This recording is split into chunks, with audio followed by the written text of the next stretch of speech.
Hello friends, I am Megan. I read a lot of books and we're going to talk about them.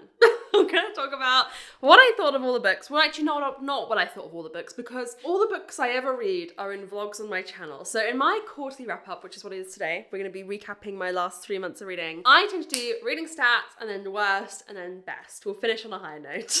But yeah, shall we just dive straight into it? We're talking about my reading for April, May, June. Oh my god, my mind went blank. My mind went blank. My reading for April, May, June, how it went. It's been a mixed bag, a little bit. So let's just dive into it.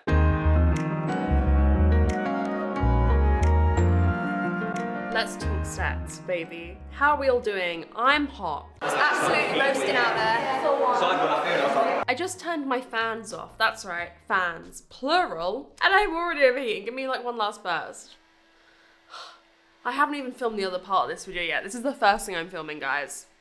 Oh my god. I feel like I often spend too long on the stats. And like, do you guys really care about my stats? So we're gonna whiz through these. I mean, some of you really care. You either really care about stats or you don't. If you really don't, you skip it. If you mid-care, I feel like sometimes I talk too much. So here we go. 22 books read this quarter. I just read Kayla's quarterly wrap up where she read 23 books a month.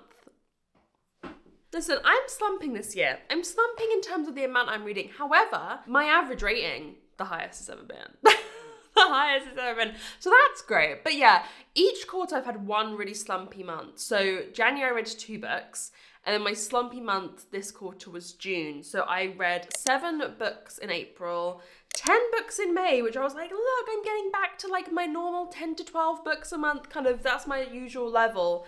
And then June we're down to 5 because June was stressful. I think I read most of them in the first week of June and then barely read for the last 3 weeks. 6,942 pages read, which averages out to 76 a day. I would like that to be 100 for me. That's always like my magic number, an average of 100 pages per day, which is like, when you think about it, reading 100 pages of your book every day, all the time, is amazing. When the girlies do like 75 hard, like one of the challenges, like 10 pages a day, you know, when you think about it like that, you know, everything's fine. We're all fine here. I'm not. I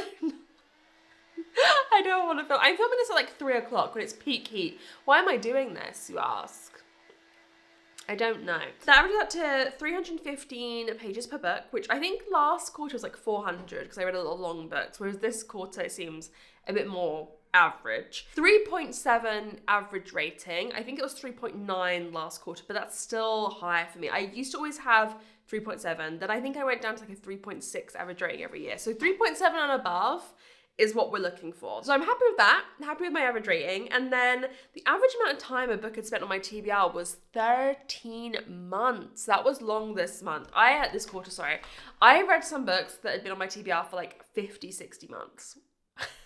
Kind of crazy. I was reading some real TBR veterans and I'm going to keep doing so because we have to get this TBR down. In terms of the genres I read, here they are. I read 3 contemporary, 1 fantasy, 2 horror, 9 mystery, 2 nonfiction, 1 romance, 1 sci-fi, 1 thriller. A real variety, every genre, but like 40% mystery. I just love mystery, what can I say? And then also subgenre, 4 were mystery.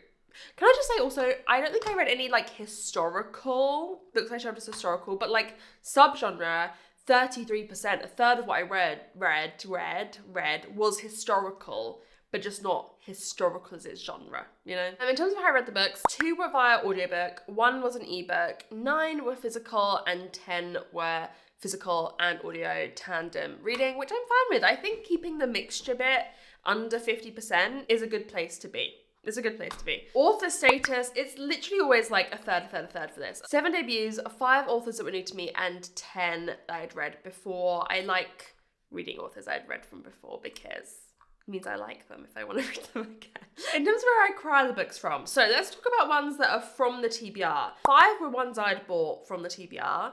11 were gifted to me, and 1 was from a book box. And then I think the one I was sent by the publisher I read straight away, so let's not count that as the TBR. I read 2 from Audible and 2 books that I'd bought for videos specifically. I read 18 adult books, 3 middle grade, guys. Isn't that crazy? 3 middle grade and 1 YA. I can't remember the last time I read 3 middle grade. I might not even read 3 last year.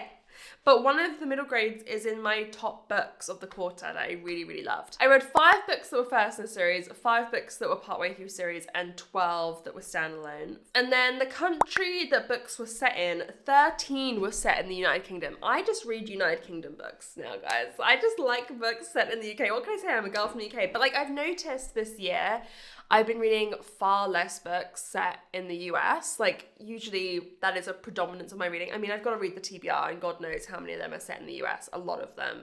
Those thrillers, the thrillers I fear are going to be very Eurocentric. But 13 of the books I read this quarter were set in the United Kingdom, which I love. I'm a UK girly. 3 were set in the US, and 1 was set in Iraq, and 1 was set in Italy. I didn't tell you my ratings. That's important. That's important. I had 2 2.5 stars, 5 3 stars, 5 3.5 stars. My biggest was 4 stars with 6 of them.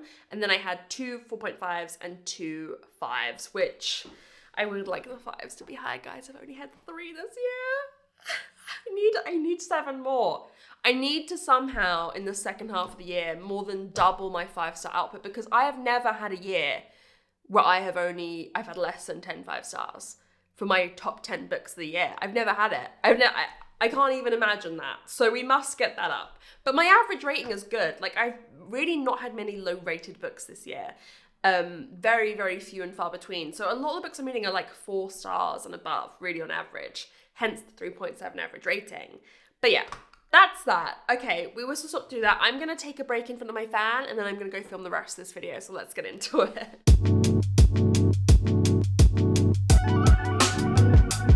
Okay, time to talk about my worst books of the quarter.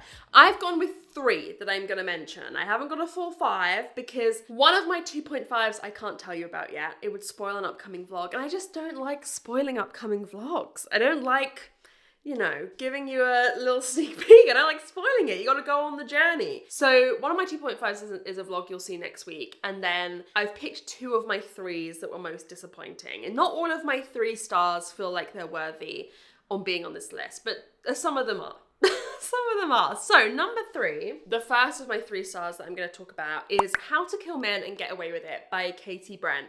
I'm going to be honest, I think I read this in April. It's left my mind. I don't remember, love. I don't remember at all. I really don't. It was an awful long time ago. This is so... I put this on the list because it is so beyond forgettable. We're following an influencer who, like, starts killing men and getting away with it. And it's kind of this, like, darkly humorous satire. It's supposed to be funny. It's supposed to be ridiculous. It's the kind of book you read on holiday. It's the kind of book you read on an airplane. You pick up in the airport and go, why not? There's not a lot of substance to it. Was it a bad time? No. Did I have a bad time? No. Has anything from this stuck with me? No. I can barely remember the plot. And I read it like 2-3 months ago. That's... shouldn't be the case. It shouldn't be the case. I'm a little bit picky when it comes to portrayal of influencer portrayals in books. And that's not because I am a quote unquote influencer. Let me say it again. I don't, you know, I would feel this way if I didn't do this as my job. But it's just that it's often done in the low, you know, cheap ass, low budget way. Don't ever call me again. You are a low budget bitch. They don't do any research into how an actual influencer's career would work and how they would make money because they think they know. The author thinks they know, and so they do 0 research. And I didn't feel like it was done particularly well in this book. It's just forgettable. I would not recommend you picking this up because nothing about this book is going to stick with you. On the other hand, my second place for worst book, it sticks with you. It sticks with you. It's also trying to do a kind of dark humor thing. And that is Victorian Psycho by Virginia Fato. I was so disappointed by this one because I had high hopes. This is a horror book. We're in Victorian, as you can guess, Victorian times, and we're following this woman who is a nanny to kids and where she's just gone to this new home to be a nanny. It's taking some big swings, which I do appreciate often, you know, swings must be taken, but I feel like it's taking the big swings, how to put this, like to be edgy. And in case you haven't noticed, I'm weird. I'm a weirdo. And cool rather than being like the author being a true sicko. You know what I mean? I think if you're doing what this book is doing, it's very gruesome, it's very gory, it's very balls to the wall, it's like gratuitous violence to like a lot of helpless beings, be that animals, be that children. Like there's a lot. There's also gratuitous violence to adults, but like that's not as much. I don't have as much of a problem with that. But when it was animals or children, I hated reading it. And it just never felt truly earned. It never felt like, it just like doing it for the sake of it, for the shock value of it, you know? I think the author is a good writer in terms of their prose. I think there is a lot of potential there. And you kind of know the direction the book's gonna go in. Nothing shocked me, nothing surprised me. Maybe then like there's one reveal that is maybe okay. But the rest of it was just disappointing. So yeah, I'm sad about it because I did have high hopes. And then my worst book that I read this quarter, sadly, is a book that's been on my TBR for years and years and years, probably like 60 months we're talking here. And all that time, I was still excited to read it. Some books on this TBR I look at and I'm like, I'm not as excited to read that as I once was. This, my excitement always held. And it disappointed me, and it was And the Trees Crept In by Dawn Kurtagich. This is a horror book, a YA horror, where we're following two sisters who are going to stay with their aunt, and because things have gone wrong at home, kind of off page, and then they go to live with their aunt, and things start going wrong there, and the trees are creeping in, and like people's mental health and stability is not all there, but this is told in a way where you feel like a bit like you're in a hallucination. Things happen without you seeing them happen, and you're kind of learning through bits and pieces as to what state some people are in or what's happening to some people. If you asked me to break down the plot of this book to you, I'm not sure I could. I can't remember. I can remember the beginning. I can remember the reveal of what's happening. I can't remember all that middle section because I don't feel like a lot happens. It's just this kind of like messy hallucination where people are like trying to figure out what's going on. And the reveal. Outrageous. Like, outrageous. When I tell people who don't mind being spoiled, do you know what? I'm just gonna say, okay, spoilers on screen. Click ahead for when there's no spoilers. Okay, I'm gonna spoil this book because you'll be like, this is the kind of thing you write when you're a child and you want to write a crazy book. Or at least that was for me. This is what I wrote when I was a child, when I was doing creative writing. It would either be It Was All a Dream or it'd be this. So the whole book is kind of like, there's like timelines looping on in itself and things happening again or things happening off screen. Then we have to learn what's happening, yada, yada, yada. Turns out they were dead all along. They're dead the whole book. Death to all of them. Certain things only make sense once you realize they were dead all along and kind of like reliving things and like trying to get things right and trying to not die. And it just felt so I was like, okay, you were dead all along. It didn't feel satisfying. Okay, end of spoilers. But yeah, very unsatisfying reveal, a very unsatisfying ending. And it's so sad. Like, it's so disappointing because I was so looking forward to this.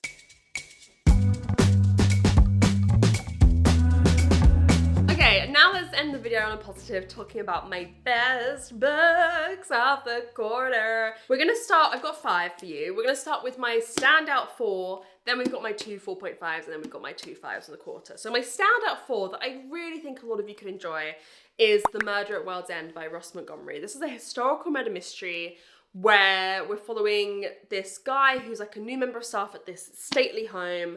People think the world's ending because there's the comet coming past. The lord of the manor decides we're gonna like board up all the windows and we'll all live. And everyone's got to board themselves in their rooms, and then once the comet passes, we'll come back out. He's murdered in his study he's locked in, and he's murdered in the study. And it is the new member of staff trying to solve the mystery alongside the matriarch of the family, who's kind of been like forgotten about and like pushed into an old room and no one wants to remember her, but she's like super clever, a whole lot of personality. She's a super fun character to follow. And this is just like a really good murder mystery. It's a really good murder mystery. I think this is a debut, or it's an adult debut, and it just feels assured. I felt I had a fun time reading it. I liked the twists and turns. I love having a floor plan. It doesn't take a lot to win me over, but good God, I love having a floor plan. I really like the characters. I'm really looking forward to seeing, you know, where the series goes, following these characters solve more murder mysteries.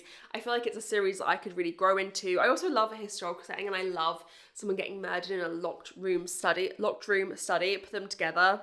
You got magic, baby. Like, I love a murder in a study. I love a locked room murder. I love it. I mean, I'm so passionate about it. The reveal was fun. Everything about this worked for me. It just wasn't quite a 5-star, but I think it's a super duper solid murder mystery. Okay, number 4 is my bottom, I guess, of my 4.5s. My mum has this. And let me tell you the story in a second. Problematic Summer Romance by Ali, my girl Ali. My mum thought she hadn't read this. She reads every Ali. She loves Ali just as much as I do. And I was like, Mum, I'm pretty sure you've read this. Like, you read every Ali as soon as I get them. Like, you read them far before I did.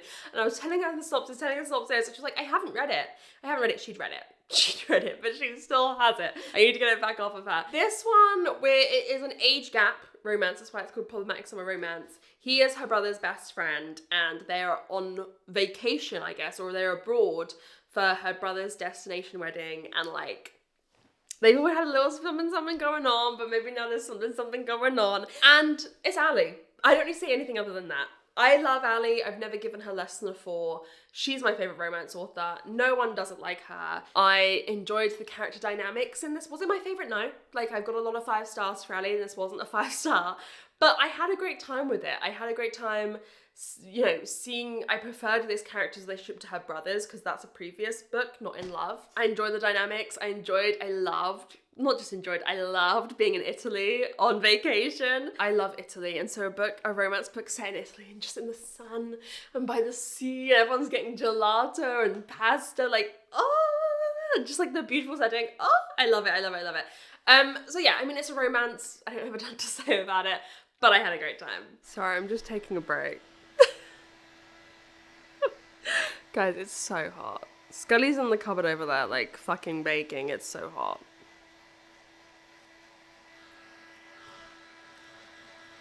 Okay. And then my favourite 4.5 that I read this quarter was Gumshoe by Brenna Thumler.